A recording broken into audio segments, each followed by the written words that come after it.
ලෝකේ වටිනාම ලෝහය කිව්ව ගමන්ම ඔළුවට එන්නේ රත්තරන් නේද? හැබැයි ඒ උත්තරේ වැරදි කියලා කිව්වොත් අද අපි කතා කරන්න යන්නේ ඒ ඇත්ත කතාව ගැන. අපි මෙච්චර කල් හිතාගෙන හිටපු දේ සම්පූර්ණයෙන්ම වෙනස් වෙන්නයි යන්නේ. හොඳයි. එහෙනම් අපි කෙලින්ම ප්‍රශ්نين පටන් ගමු. පෘථිවියේ තියෙන වටිනාම ලෝහය මොකක්ද? මොහොතක් හිතලා බලන්න ඔලුවට එන පළවෙනි උත්තරේ මොකක්ද? බොහෝ දෙනෙක් හිතුවේ රත්තරන් කියලා. ඒකේ පුදුමෙකුත් නැහැ. මොකද සියවස් ගානක් තිස්සේ රජවරුන්ගේ කිරුළු වල ඉඳලා මුහුදු මංකොල්ලකාරයන්ගේ නිදන් පෙට්ටි දක්වාම ධනෙයි බලෙයි සංකේතය උනේ රත්තරන්නේ. හැබැයි ඒ රත්තරන් වල රජකම දැන් ඉවරයි. ඇත්ත කතාව අපි හිතනවට වඩා ගොඩක් වෙනස්. ගොඩක් පුදුම හිතෙන කතාවක්. වටිනාකමේ සැබෑ රජවරුන්ගේ කතාව දැන් තමයි පටන් ගන්නෙ.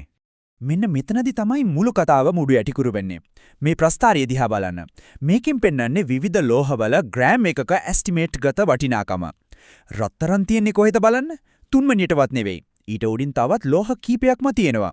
ඒත් හැමෝටම වඩා අහස් උසට ඉහළින් ඉන්න කෙනා තමයි කැලිෆෝනියම්. හරි. එහෙනම් රත්තරන් නෙමෙයි නම් කවුද මේ වටිනාකමේ එත්තම රජවරු? අපි දැන් බලමු මේ අලුත් ලයිස්තුවේ ඉහළින්ම ඉන්නේ කවුද කියලා. මෙන්න ඉන්නවා රත්තරන් වලටත් වඩා වටිනාකමින් වැඩි ලෝහ ටික. රෝඩියම්, ඉරිඩියම්, පැලේඩියම් සහ ප්ලැටිනම්. මේවට පොදුවේ කියනවා ප්ලැටිනම් කාණ්ඩයේ ලෝහ කියලා. මේ හැම එකක්ම රත්තරන් වලට වඩා මිලෙන් වැඩි. හොඳයි. මේ ලයිස්තුවේ ඉන්න ස්වභාවිකව හැතෙන ලෝහ අතරින් වටිනාකමේ නියම රජා කවුද? ඒ තමයි රෝඩියම්. මෙන්න මේ තමයි රෝඩියම්. ඇයි මේක මෙච්චර වටින? හේතු දෙකයි. එකක් මේක අතිශයින්ම දුර්ලභයි.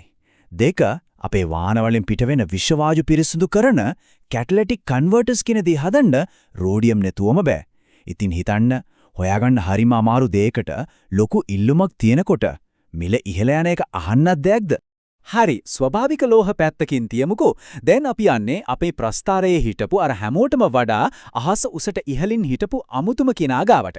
මේක පතලකින් කනින දෙයක් නෙවෙයි. මේක විද්‍යාගාරයක උපත ලැබපු දෙයක්. මේ ඉන්නේ කැලිෆෝනියම්. මේක කෘත්‍රිමයි. ඒ කියන්නේ විශේෂිත විද්‍යාගාරය ඇතුලේ න්‍යෂ්ටික ප්‍රතික්‍රියා හරහා තමයි මේක හදන්නේ. පොළොවෙන් කනින්න පුළුවන් දෙයක් නෙවෙයි. ඉතින් මේකේ වටිනාකම හුස්ම ටිකක් තදින් නල්ල ගන්න. ඇමරිකානු ඩොලර් මිලියන 27ක්. ඔව් ඇහුණා හරි. මිලියන 27ක්. ඒක ටොන් එකටවත් කිලෝ එකටවත් නෙවෙයි. එකම එක ග්‍රෑම් එකකට. ඇත්තටම මේක අපේ පරිකල්පනයෙන් එහා ගියපු ගාණක්. ඩොලර් මිලියන 27ක් එක ග්‍රෑම් එකට කොහොමද මේ වගේ අසාමාන්‍ය මිලක් හැදෙන්නේ? හේතුව ඇත්තටම හරිම සරලයි ඒත් හරිම බලවත්. ඒ තමයි අතිශය දුර්ලභ බව සහ නැතුම බැරි ඉල්ලුම කියන සාධක දෙකේ එකතුව. මුලින්ම අපි බලමු මේ දුර්ලභ බව ගැන. මේ ප්‍රස්තාරයෙන් පේනවා පෘථිවි පෘෂ්ඨයේ මේ ලෝහ කොච්චර පොඩි ප්‍රමාණයක්ද තියෙන්නේ කියලා. රත්තරන් එක්ක බලද්දී රෝඩියම් සහ ඉරිඩියම් වගේ ලෝහ තියෙන්නේ හරිම පොඩ්ඩයි. ඉතින් කැලිෆෝනියම් ඒක ස්වභාවිකව හැදෙන්නෙම නැති නිසා මේ ප්‍රස්තාරයවත් නැහැ. ඒ තරමටම දුර්ලභයි. හැබැයි දුර්ලභ වුණාට විතරක් මදිනේ. ඒ දිට තීරණාත්මක ඉල්ලුමක් තියෙන්නත් ඕන. රෝඩියම් වාහන දුම පිරිසිදු කරන්න නැතුවම බෑ. පැලඩියම් ඉලෙක්ට්‍රොනික උපකරණවලටයි හරිත බලශක්ති තාක්ෂණයටයි අත්‍යවශ්‍යයි. ඉරිඩියම් අධික කල් පැවැත්මක් තියෙන මිශ්‍ර ලෝහ හදන්න පාවිච්චි කරනවා. ඒවට ආදේශකත් නෑ වගේ. අර අතිශය වටිනා කැලිෆෝනියම් න්‍යෂ්ටික ප්‍රතික්‍රියාකාරක පණ ගන්වන්න වගේම පිළිකා ප්‍රතිකාරවලටත් යොදා ගන්නවා. මේවා නැතුව අපේ නූතන ලෝකය ගැන හිතන්නවත් අමාරුයි. ඉතින් මේ තරම් වටිනා මේ තරම් දුර්ලභ නිදහන් තියෙන්නේ ලෝකේ කොහෙද? අපි බලමු මේ ලෝකයේ නූතන නිදහන් පෙට්ටි තියෙන තැන් මොනවද කියලා. මේ කතාවේදී දකුණු අප්‍රිකාවට ලැබෙන්නේ සුවිශේෂී තැනක්.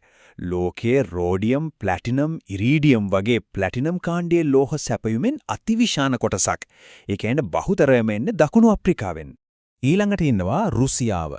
මේ වටිනා ලෝහ වෙළඳපොලේ තවත් බලවතෙක්. ඔවුන් පැලේඩියම් නිෂ්පාදනයේ ප්‍රධානියෙක්. ඒ විතරක් නෙවෙයි ලෝකයේ වටිනාම මූලද්‍රව්‍ය වන කැලිෆෝනියම් නිෂ්පාදනය කරන ස්ථාන දෙකෙන් එකක් තියෙන්නේ රුසියාවේ. රුසියාවට අමතරව කැලිෆෝනියම් හදන අනෙත් එකම රට තමයි ඇමරිකා එක්සත් ජනපදය. ඒක සිද්ධ වෙන්නේ ටෙනසිය වල තියෙන ඕක්රිජ් ජාතික රසායනාගාරය. ඉතින් මේ රටවල් දෙක විතරයි මේ අතිශය වටිනා ද්‍රව්‍ය නිර්මාණය කිරීමේ තාක්ෂණය අයිති කරගෙන ඉන්නේ. ඉතින් මේ කතාවෙන් අපි ඉගෙනගත්ත පාඩම මොකද්ද? වටිනාතම කියන්නේ හරිම සරල ඒත් බලවත් සමීකරණයක්.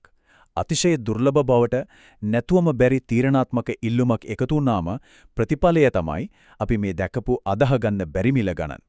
අවසාන වශයෙන් මේ ප්‍රශ්නය ගැනත් පොඩ්ඩක් හිතන්න.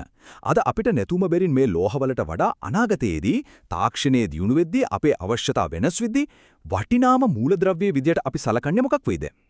අද අපිට සාමාන්‍ය දෙයක් හෙට ලෝකයේ වටිනාම දේ වෙන්න බැරිද?